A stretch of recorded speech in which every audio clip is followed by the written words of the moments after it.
Bonjour mes délicieux co-créateurs, c'est Lilou, je suis sur l'île de la Réunion. Magnifique temps, je suis en charmante compagnie. Et que ce soit mesdames comme messieurs, si vous regardez cette vidéo va vous intéresser, je pense, parce qu'on va parler de masculin sacré et on parle énormément de féminin sacré. J'ai d'ailleurs interviewé ta compagne Patrick, Diane Bellego, qui est un peu la déesse du tantra en France, et vous organisez plein de stages ensemble, donc je te connais depuis longtemps. Et j'ai jamais fait de vidéo avec Patrick, et Patrick est absolument un amour. Et je suis tellement contente de pouvoir faire cette vidéo avec toi, écoute, et de parler de ton travail, du masculin sacré, de la voix de l'homme. Hein. Ça te parle, ça résonne. Oui, ça résonne, oui. Ouais. Oui, c'est passionnant même. Ouais. Ah, oui, oui. Et puis, alors, je sais, Patrick, les dauphins, les baleines, tout ça. Mais avant tout, dis-nous, qu'est-ce que ce masculin sacré? Comment tu le définirais? Et comment toi-même tu y as accédé? Mais d'abord, comment tu le définirais? En deux mots, c'est vraiment qu'il retrouve sa sagesse. C'est vraiment le masculin qui retrouve sa sagesse. Et c'est peut-être un mot, juste un mot, mais c'est un travail très profond et aussi conséquent dans vraiment une conscience en soi. Ouais. Qu'est-ce que tu entends par sagesse? Parce que nous, en tant que femmes, on trouve l'homme quand même sage, avec une belle intelligence, tu vois, qui est conquérant, qui a l'action. Donc on voit ça chez l'homme. Donc qu'est-ce que tu entends par sagesse vraiment? Oui, conquérant aussi, pas dans le sens du combat, conquérant dans le sens du respect. La sagesse, elle va se placer à tous les niveaux. Tous les niveaux. Vraiment, c'est profond à l'intérieur. Oui. C'est lié à quoi? Parce que quand on parle de la femme, du féminin sacré, on entend presque Pélée. Hein. Là, on est sur des terres volcaniques, on entend les déesses, on entend tout ça. Qu'est-ce que toi, entre le masculin sacré et la voix de l'homme, ça correspond à quoi? Comment tu le décrirais? C'est un chevalier? C'est cet équilibre justement masculin-féminin? C'est quoi exactement? Oui, je dirais c'est un équilibre, c'est un homme où il va être proche de ses émotions. Il va être en contact avec ses émotions. Il va être en contact avec ce qu'il ressent. Il va oser exprimer ce qu'il ressent. Et je dirais aussi, m'a donné une idée, puis là elle est en train de partir, mais ça fait rien. C'est pas seulement le côté masculin, c'est vraiment le côté masculin est encore là, mais il y a ce côté où on est en contact avec ses émotions, on les exprime, on prend sa place d'homme, mais de manière plus équilibrée alors. Voilà. On n'est pas dans quelque chose de dur, on est dans quelque chose de plus rond. Et c'est vraiment la polarité intérieure aussi de l'homme, ce féminin, mais en même temps, j'allais dire, dès qu'on parle de féminin pour l'homme, il y a des peurs qui remontent. Et en fait, ça se fait d'une façon tellement simple et naturelle quand on se retrouve entre hommes. Parce que vraiment, j'allais dire, de notre époque, c'est vraiment important que les hommes se retrouvent entre eux, qu'il y ait des cercles de parole, qu'il y ait des cercles d'échange, ou de participer à des stages entre hommes. Et j'ai vraiment des témoignages de retour d'hommes qui ont participé à mon stage et ils disent j'avais peur, je suis quand même venu et merci. Vraiment j'ai découvert ce que c'est la fraternité, ce que c'est d'être entre hommes d'une façon simple, de pas être dans la concurrence, de pas avoir à me battre pour avoir ma place. C'est pouvoir exprimer les émotions devant d'autres hommes. Voilà, oui, ça c'est moi, c'est touchant quand je lis ces témoignages-là. Je suis profondément ému et je me dis, ok, si ne serait-ce qu'il y a que ça déjà que l'homme a traversé, c'est gagné. L'homme s'autorise beaucoup moins que la femme à le faire, parce que nous, on se réunit facilement entre femmes pour en discuter, mais c'est vrai qu'il n'y a pas cette place-là pour l'homme. L'homme doit garder ses émotions, être droit et fort. Ne pleure pas, petit garçon. Voilà, tout à fait. C'est tout à fait ça. Et l'homme, il doit se réapproprier toute cette dimension-là. Et ça passe par quoi alors? Alors tu réunis, c'est des cercles pour toi, c'est réunir des hommes, ça c'est important. Ensuite c'est des exercices, Alors ça s'inscrit, moi j'ai des groupes d'hommes sur Paris, mais mon stage, tu seras un homme mon frère, ça c'est le titre. C'est pour ça que du coup j'ai des témoignages d'hommes qui me disent qu'ils ont vécu et expérimenté ce que c'est la fraternité entre hommes, avec tout ce que ça implique, avec les peurs par rapport à se retrouver entre hommes. Et ça passe par des structures, c'est un stage de 4 jours où ils vont travailler seuls, où ils vont travailler à 2, où ils vont travailler en groupe, avec une approche d'aller guérir ce lien, je dirais, par rapport à la mer. Il y a toute une par rapport à la mer, qu'il y a du travail surtout en général? Dans un premier temps, oui. Il y a l'homme est issu de la femme, de la mère. Et puis il y a vraiment dans le processus, au début c'est normal que le petit enfant, le petit garçon soit fusionné avec la mère. Et puis c'est plus que sain même. Mais à un moment donné aussi, il doit se séparer. Et c'est important qu'il se sépare. Se séparent physiquement, mais pas les liens d'amour. Ça reste. Un petit ULM là, c'est quoi là? Parce qu'on a derrière nous on a plein de gens qui volent. Là, il y a des parachutes, il y a du parapente, il y a des hélicos, il y a un ULM, il y a un hélico qui passe. C'est fantastique. Bah, c'est l'île de la Réunion. Hein. Tu peux faire plein de trucs ici. D'ailleurs, hier, on a vu des dauphins. Oui. Donc le lien à la mer. Écoute. Des fois, moi, je remarque que des hommes, des femmes, d'ailleurs des mères, ont ce lien fusionnel et le gardent parce qu'elles ne sont pas en couple ou c'est des femmes qui sont. Donc, et c'est comme si le petit garçon devenait le père presque. Il y a un truc qui est pas, surtout avec les couples maintenant qui se défont comme ça un petit peu plus facilement où la mère élève seule. T'as remarqué ça? Donc le monsieur, l'enfant, enfin le garçon doit être perturbé par ça quand même. Parfois, il est perturbé, mais ce que je remarque, en tout cas de l'expérience que j'ai avec le stage homme, tu seras non mon frère, les hommes, pour eux, à partir du moment où ils prennent conscience de cette confusion à cet endroit-là, c'est plus simple pour eux et le processus de diffusion est moins facile pour la mère. Elle aurait plus... Il y a au niveau du travail, c'est moins facile pour la mère que pour l'homme à ce moment-là de dire ok, je garde mes liens d'amour, c'est ma maman, c'est ma mère, et cependant aussi je prends ma place et j'ai droit à ma place d'homme sur terre. Et de se réapproprier cette puissance-là, les hommes ils sont motivés à vraiment aller s'approprier cette place-là et de diffusionner. Ouais. Parfois, c'est plus facile pour l'homme, moins facile pour la maman à cet endroit-là. Quels sont les autres trucs que tu remarques qui ont besoin d'être nettoyés comme ça au niveau de l'âme, de la personnalité, pour vraiment que l'homme prenne sa place? Il y a l'aspect avec la mère. Le père aussi, je suppose que le père a représenté, non? Oui, j'allais dire, dans mon stage, on fait vraiment un focus sur la mère. Je dirais ça s'inscrira dans un autre stage, un travail plus profond avec le père. Ouais. Il y a tout un travail dans mon stage homme où, bien sûr, il y a une piscine qui est dans le lieu et j'ai aussi des témoignages profonds. Bien sûr, mais c'est parce qu'il y a pas mal d'exercices qui se passent dans l'eau. Hein. Oui. C'est-à-dire comme si on était dans le ventre de la mer aussi. Ah, oui. Oui, il y a tout un travail qui s'inscrit au niveau vie intra-utérine ou post-utérine. Pour l'homme, il y a vraiment des identifications. Tu remontes vraiment à ce moment-là. Oui. Oui. Là, dans le cadre du stage, il y a vraiment ce travail qui est, on redescend, venir explorer cette phase-là. Et pour certains hommes, de se retrouver, pour certains déjà, de se retrouver dans l'eau, de rentrer dans une piscine avec que des hommes, pour certains, ça a été un sacré challenge. J'ai des témoignages par rapport à ça, de se dire waouh, moi j'ai passé plus de temps là dans l'eau que toute ma vie jusqu'à maintenant. Et puis me retrouver à porter un homme ou être juste en présence d'autres hommes dans l'eau, faire un cercle entre hommes dans l'eau, avec tout ce que ça implique au niveau les peurs d'intimité, de se retrouver là.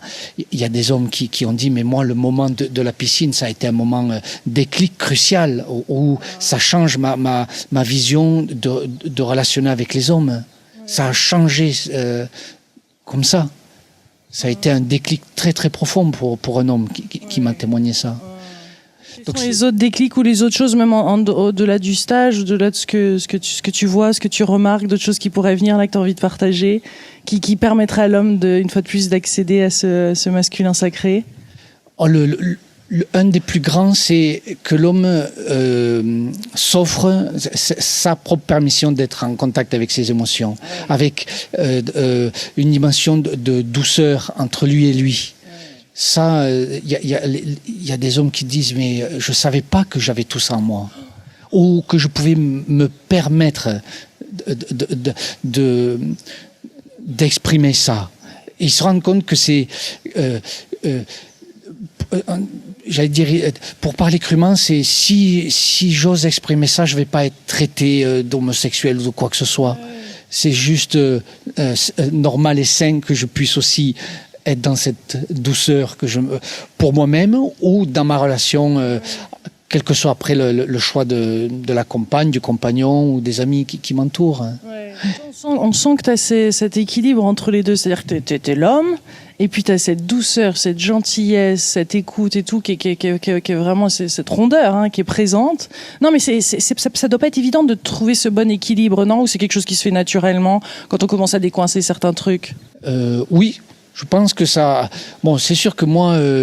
C'est un équilibre. Après, ça peut être trop féminin. Nous, on rencontre beaucoup d'hommes aussi qui sont dans la féminité, beaucoup. Donc après, on est obligé d'ajouter notre masculin. Donc ça, pour les femmes, en tout cas, nous, on trouve que ça peut être un souci. Et puis d'autres aiment beaucoup. Hein, mais moi, j'aime bien le côté viril, un homme qui est homme, et pourtant qui est dans ses émotions. Hein, l'homme de cœur, qui sait s'exprimer. C'est touchant, ça nous ouvre notre cœur. Ouais. Ça ouvre, je dirais... En tout cas, moi, je suis autant touché qu'une femme quand il y a un homme qui parle de cet espace-là. Ouais. Moi aussi, je suis touché. Hein. Ah ouais. Je me dis, waouh, c'est magnifique que les hommes s'expriment et se rapprochent de cet espace-là. Il y a un petit truc que tu pourrais conseiller aux hommes qui regardent peut-être cette vidéo-là.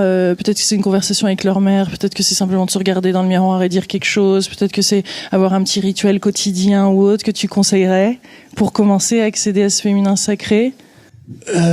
Même masculin sacré, oui. Oui, c'est masculin. Et je dirais, d'une façon simple, c'est déjà se regarder d'une façon avec amour et avec, je veux dire, acceptation le matin dans le miroir pour se raser ou pour se crémer. Moi, je me crème, alors je me regarde forcément dans le miroir le matin. Et s'aimer, s'offrir cette douceur, qui se regarde de douceur ou aussi ok, je me reconnais. Ça peut être pour certains hommes, ça peut être vraiment tous les jours juste 10 secondes pour oser après juste se rencontrer comme ça. Ça change quelque chose à l'intérieur et du coup ça change ma façon d'appréhender le monde. Peut-être aussi de se retrouver entre hommes, de ne pas hésiter à appeler ses copains et de se faire même des voyages ou des sorties entre mecs. Oui, ne serait-ce que de passer un moment au restaurant ou de prendre un pot et d'oser parler.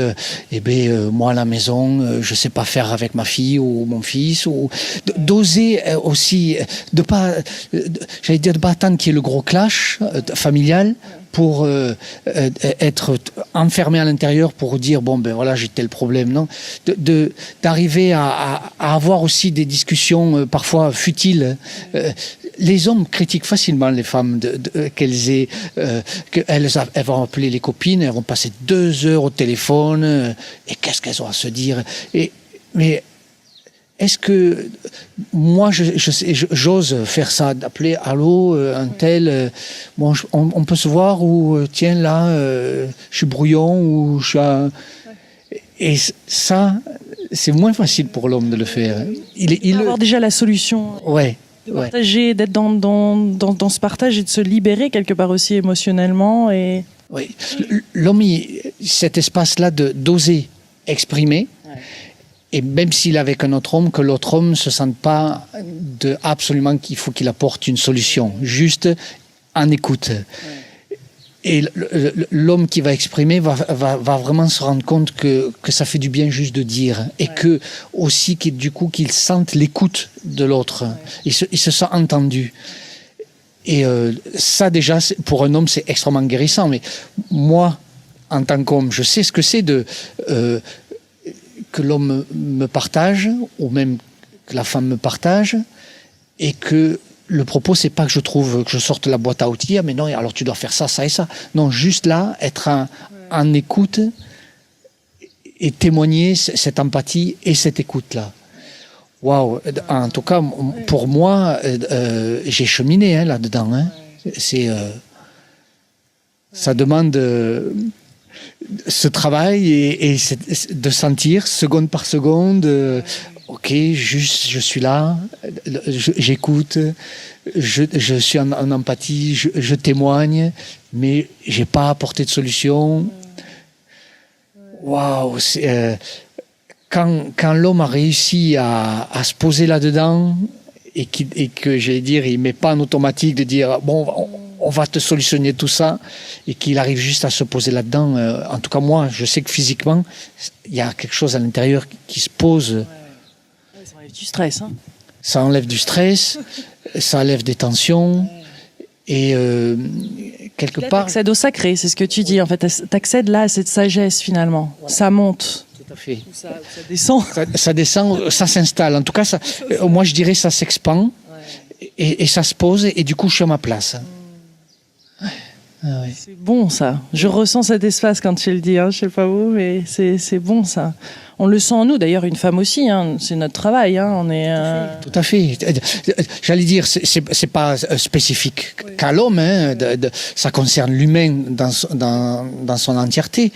Cependant, nous les hommes, étant donné avec les imprécations qu'on a reçues très tôt, ou même la pression sociale, tu pleures pas, et tout ça, eh bien, il y a cette dimension-là vraiment à se réapproprier, à oser aussi exprimer. Qu'est-ce que je voulais dire par rapport à... Oui, je voulais te demander par rapport à la sexualité, justement. Est-ce qu'il y a des choses comme ça aussi pour... Est-ce que l'homme se transforme? Je suppose sa sexualité se transforme, sa relation à la femme aussi, au fur et à mesure que ça s'ouvre. Il y a une nouvelle... on est plus dans le porno, ou on n'est plus dans le je te prends et je te retourne. Oui.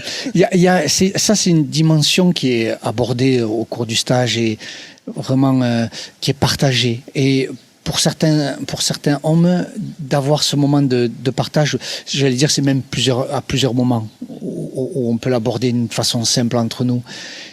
Pour certains, au moins pour une fois, ils peuvent le dire et oser s'exprimer avec d'autres hommes de ce sujet-là. Leur frustration aussi. Hein. Leur frustration ou la pression qu'ils subissent au niveau de la société, au niveau des images, au niveau des journaux féminins. Il faut assurer, il faut... la performance. Tout ça. Il y a tellement plus pour la femme. Plus. J'amène aussi des initiations, des guidances. C'est des initiations faites par des guidances pendant le stage, où je peux pas clairement en parler maintenant parce que ça j'allais dire, ça dévoilerait le contenu.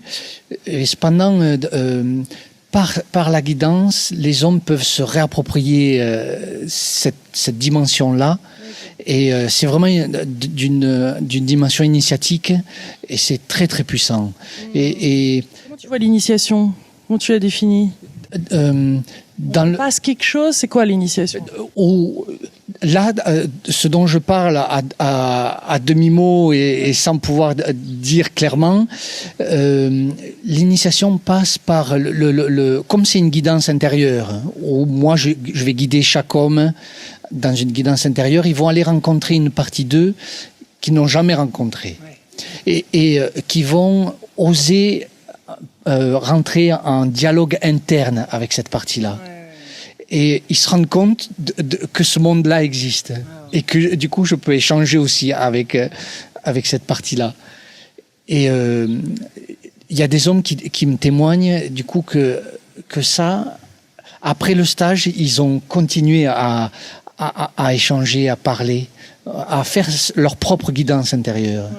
Et au niveau de l'approche du corps de la femme, comment tu le vois maintenant? Comment tu vois cette sexualité, toi, avec le recul et puis l'expérience, et puis d'avoir aussi une Diane Bellego dans ta vie depuis des années, hein, quand même. Alors, à ce niveau-là, j'allais dire plus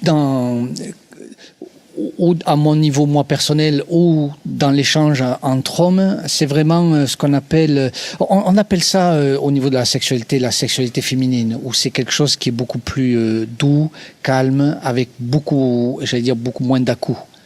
Cette dimension-là, en général, quand j'en parle, quand je partage ça avec les hommes, ils se disent « Ah, enfin !» Ça soulage rien que d'entendre ça, de donner cet accord, enfin cette permission. Oui, cette permission de j'ai pas à tenir, et puis il n'y a pas ce défi qu'il faut que je tienne le plus longtemps possible. Et ça, pour certains hommes, c'est vraiment reposant. Il y a une pression énorme qui qui s'évanouit comme ça, là. Oui, et puis au-delà de l'acte en lui-même, où je suppose la jouissance, il y a vraiment ce contact de corps, de caresses, de toucher, de bisous, d'amour qui peut s'exprimer, qui peut être jouissif, sans vraiment qu'il y ait performance entre guillemets. Voilà, ça passe par la parole. Il y a plus un échange au sein du couple, et je dirais, j'aime à dire aussi, c'est aussi bien couple homme-femme que homme-homme. En tout cas là, dans le partage entre hommes, il y a vraiment ouvrir aussi toutes ces possibilités, ces nouvelles sexualités qui s'expriment là à notre époque. Et il y a plus de partage, qui est plus d'oser dire, voilà, j'ai envie de toi, j'ai envie de faire ça, ou j'ai envie qu'on se rencontre à cet endroit-là, ou en faisant ça dans notre rencontre amoureuse, de le mettre en mots avant. Il y a quelque chose, quelque part, ça peut, déjà, il y en a un qui va exprimer quelque chose, et l'autre peut dire, ok, moi j'ai envie, ou j'ai pas envie. Et ça entre hommes aussi, ça se passe comme ça des fois. Il y a des hommes qui vont d'un seul coup dans les cercles commencer à exprimer leur désir pour un autre homme. Ça arrive. Je veux juste être clair, parce que là, par rapport à ce que tu disais, je parlais au sein du couple, que ce soit un couple homme-femme ou homme-homme, vraiment au niveau de l'intimité. Ça, je parlais à ce niveau-là. Mais on peut imaginer aussi dans un cercle comme ça d'hommes, où certains hommes, ils découvrent qu'ils ont ce désir-là pour un autre homme, alors qu'ils n'avaient jamais vu ça avant. Ça peut arriver, ça, ou pas? Oui, ça peut arriver. Par exemple, moi, j'ai eu en stage un homme qui, lui, au contraire, il était énormément soulagé que pour une fois il pouvait dire, voilà, moi je suis marié, j'ai une femme et j'ai une attirance pour les hommes, mais je suis obligé c'est un secret que je peux plus porter. J'ai besoin de le poser, et d'oser le poser alors que c'est un cercle d'hommes, d'oser poser ça. L'homme juste, il fond en larmes. Il se dit, je lâche. C'est comme tout le monde dans le cercle, je suppose, pour le coup. Oui, il y a quelque chose où j'allais dire instinctivement, pour les hommes qui avaient cette peur de se retrouver entre hommes avec tout ce que ça veut dire au niveau de l'homosexualité, parfois qu'il y a un homme qui ose parler de ça, ou qui va exprimer par rapport à ça, et alors toutes les peurs, pouf. Il parle pour d'autres finalement, parce qu'il y a forcément ça à un certain degré. Oui. De toute façon, c'est plus ou moins présent. Enfin, je le vois bien, moi, dans les témoignages. J'avais peur de me retrouver qu'entre hommes, mais je me rends compte que j'ai besoin de passer ces 4 jours entre nous, où la femme n'est pas là et juste je peux m'exprimer. Et ça, c'est très libérateur. C'est très très libérateur, oui. Merveilleux. Un petit mot sur les dauphins, sur les baleines. C'est tes amours. T'emmènes des groupes à Mayotte, un peu partout. Mais qu'est-ce que pour toi le dauphin? Je sais que tu fais le Delphicius, non? Delphitsu, voilà, comme le Watsu. Oui. Dis-nous en 2 mots ce que c'est le Delphitsu. Oui, c'est vraiment une méthode d'approche que j'ai créée. J'allais dire, c'est comme si tous ces dauphins, ces baleines, ils me poussent. Et c'est une recherche, j'allais dire, c'est une passion, une recherche, autant quand j'accompagne en individuel, que surtout en groupe, où j'ai envie, les gens qui viennent à mes séances de groupe, de les amener contacter quelque chose de plus profond à l'intérieur. À la fois cet espace à l'intérieur qui est profond, et à la fois cet espace qui est connecté au grand tout. C'est dans l'eau, C'est dans l'eau, ça. Oui. En tout cas, l'eau, ce vecteur, cet élément permet la détente. Et de ce fait, la détente permet de aussi rentrer à l'intérieur. Je rentre à l'intérieur, mais aussi je vais à l'extérieur, et je vais à l'extérieur d'une façon unifiée. Magnifique, Patrick. Écoute, je suis ravie de pouvoir partager ce moment avec le plus de co-créateurs possible dans le monde entier, parce que t'es une personne qui fait du bien aux autres, qui le fait bien, qui le fait en toute conscience, et qui a cette pureté d'âme. Et c'est ça que je recherche toujours dans les interviews. Et on est tous des humains. Et je suis sûre que tu as ton côté très humain aussi. Et c'est ça qui est beau, mais de l'accepter, de l'honorer. En tout cas, tu représentes bien l'homme d'aujourd'hui, l'homme avec un cœur qui est OK avec ses émotions et qui sait les exprimer. Donc, merci beaucoup. Merci, Patrick. Patrick. Merci Lilou. Merci de ce partage. Gros bisous à vous tous de l'île de la Réunion. Hein. Quand même, c'est bien sympa.